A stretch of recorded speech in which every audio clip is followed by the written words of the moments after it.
Hello guys, annyeonghaseyo, Renil Raguyemnida. So for today's video guys, pag-uusapan po natin ang grammar na nun go oteo. Na ang ibig sabihin nito guys sa English is how about. So magbigay tayo ng example para mas malinaw pa. So ito guys, yung warol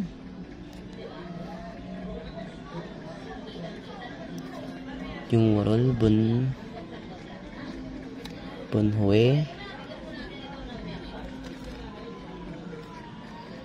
pabul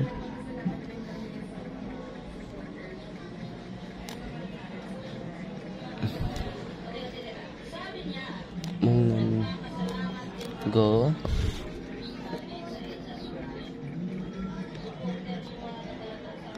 so, himay-himayin natin guys. From the word yongwa is mobi.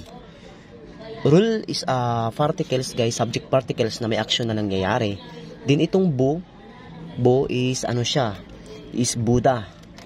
Then nun, nakalimutan ko ng tawag nun. Basta Buddha siya, nakinabatan siya ng nun. Modifier nun ang nilagay sa kanya. Modifier nun, kaya naging short siya. Then hui is after. Pabol, pop, rice, mong, non, mokta. From the word mokta guys. Ito guys, from the word mokta, galing siya sa mokta na to eat. Verb. Then, grammar na nun, go, oteo. How about? So, ang sabi dito guys, yung warol bunhoe, pabul mong nun, go, oteo.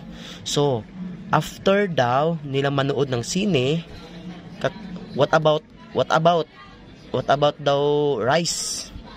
After nilang manood ng sine, kakain daw sila. Or pwede pong, why we don't have meal after watching the movie? So, kakain sila. So, ganun pong ibig sabihin nito, guys. Another example, guys. CG na. CD na Yuji.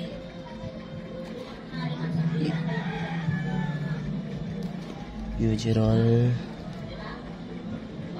Sanon go oteo.